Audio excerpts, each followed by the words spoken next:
On October 26, 2023, an anonymous Telegram channel named General SVR announced the cessation of Vladimir Putin's heart. The news sparked immediate and widespread discussions, even though the deceased president continued to appear at various events actively televised. To refute the news from a dubious source, President Putin's press secretary, Dmitry Peskov, rushed to do so. However, this only added fuel to the fire, and discussions about the president's death intensified on social media. How can a person be both alive and dead simultaneously? It all relates to the widespread theory of Putin's doubles. Let's turn to the facts. On August 22, 2023, while addressing the BRICS summit via video link, Vladimir Putin unexpectedly spoke in a different voice. Later, this was attributed to a technical glitch. Approximately a month before that, Patriarch Kirill, in the presence of Putin himself, referred to him as Vladimir Vasilyevich, not Vladimir Vladimirovich. These are just two minor facts, but there are many more such small slips. As a result, even people who usually treat conspiracy theories with irony began publicly discussing what such conversations might signify. From a mythological perspective, the emergence of an exact copy of a person signifies great danger. In world culture, the malevolent double is known as the Doppelganger, although similar legends predate this German term. As far back as the 6th century BC, Zoroastrians believed in the twin brothers Ahura Mazda and Indra Manu. The former, the creator of all things, embodies goodness, while the latter believes his brother stabbed him in the back. Incapable of creating anything, Indra Manu can sow the seeds of evil in anything, and he willingly chooses this path out of envy for Ahura Mazda. Equally famous twins are Romulus and Remus, the founders of Rome. According to legend, they were nursed by a she-wolf. When they grew up and decided to build their city, they couldn't agree on the location. Romulus began digging a trench to mark the boundaries of the future eternal city, but Remus mocked his brother and leaped over the trench in derision. Enraged, Romulus killed his brother, built Rome, and ruled it alone. As you may have noticed, mythological twins rarely boast good relations with each other. One of the few exceptions is the Dioscuri brothers Castor and Pollux. According to legend, they were born as a result of their mother Leda being seduced by Zeus in the form of a swan. When Castor fell in battle, Pollux prayed to his father to be with his brother. In reward for such sincere brotherly love, the thunder god placed the Dioscuri in the sky. Now we see them at night as the constellation Gemini. The zodiac sign Gemini originally corresponded to the position of this constellation in the sky. In Mesopotamia, this constellation was also called the constellation of the Great Twins. However, these were completely different twins named Lugalura and Mislamdiye. They were Sumerian gods of the underworld, responsible for both war and peace. In a spell against curses in the Maklu incantation, they are described quite literally as guardian gods who tear out the heart and compress the kidneys. The Roman deity Janus, like the Mesopotamian Great Twins, was associated with war and peace. In the temple of Janus, the gates were closed in times of peace and opened during times of war. Inside, special rituals were conducted to predict the course of battles. Although Janus was a single being, he had two faces looking in different directions.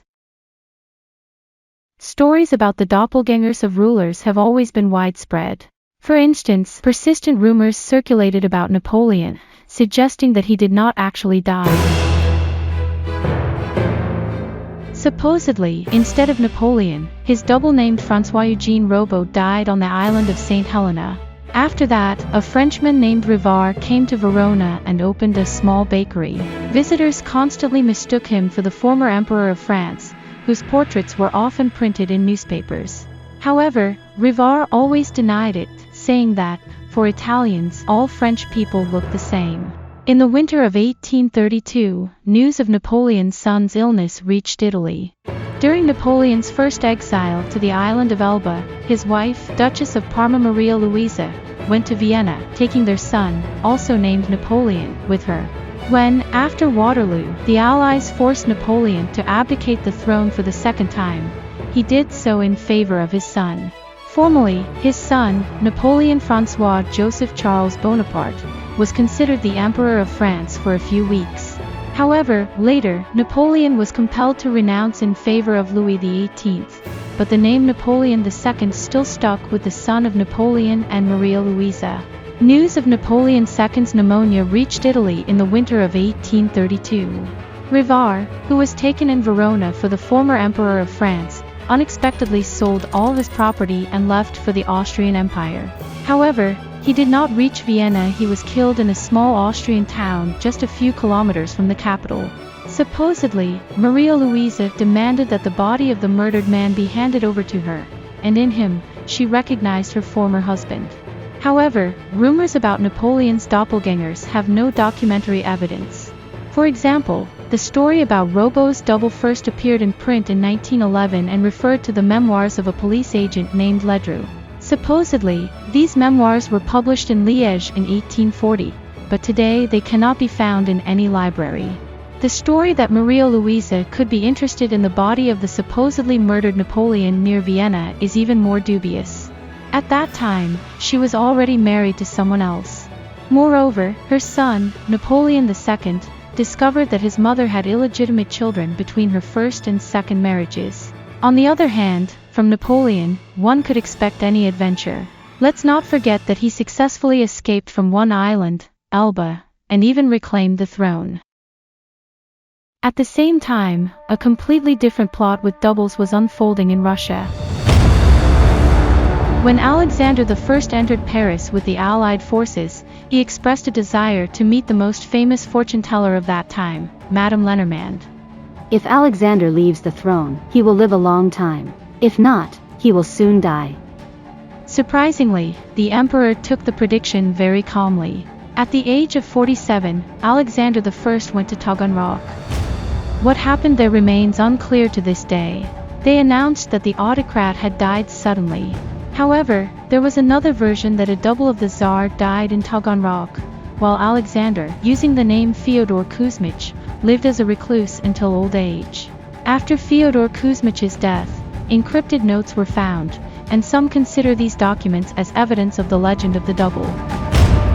Russian history is particularly rich in stories of doubles, to the extent that it almost seems as if the true name of Russia is through the looking glass. For instance, monarchs were often suspected of being replaced or impersonated. The most well-known among such rumors is about Peter the Great. People claim that during his travels in Europe, the real Tsar was walled up in a wall and a double was sent to Russia in his place. The fact that he personally took part in the mass execution only fueled these rumors.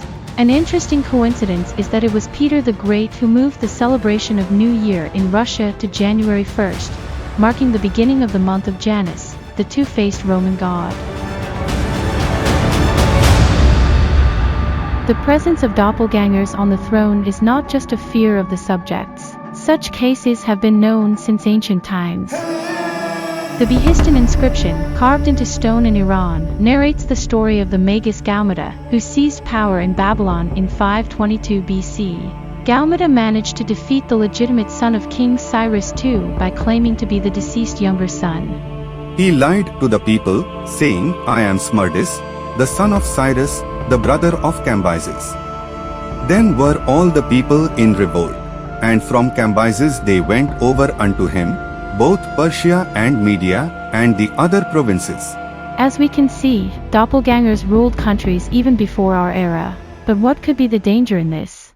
According to legends, encountering a doppelganger, one's evil double, will lead to catastrophic consequences.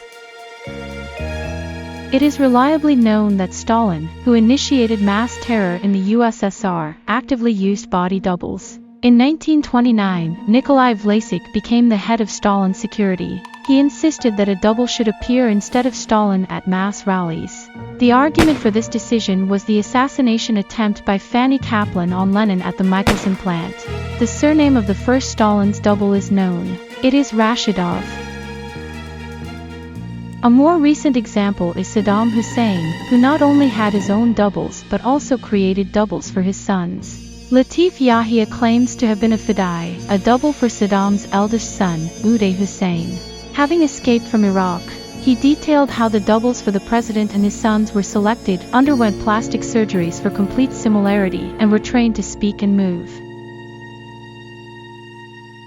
From the late 18th century, during the Romantic era, numerous stories about doppelgangers began to emerge, eventually becoming classics. The most famous among them, of course, is written by Robert Louis Stevenson, Strange Case of Dr. Jekyll and Mr. Hyde. It has been adapted into various films, but in all of them, both the doppelganger and the original coexist in the same body. In Edgar Allan Poe's William Wilson, on the other hand, he tells the story of a doppelganger haunting a man descending into the abyss of vice. The story carries autobiographical elements, including the protagonist's birthday, which is January 19th, the same as Edgar Allan Poe himself. At the beginning of the 20th century, the interest in doppelgangers from mythology shifted to psychology. Sigmund Freud himself describes the phenomenon of doppelgangers, for instance, in his work, The Uncanny. The fact that the doppelgangers representing the male subject are almost always male themselves suggests that the doppelganger is a kind of narcissistic projection. As a consequence, men obsessed with the idea of doppelgangers often struggle to form relationships with individuals of the opposite gender.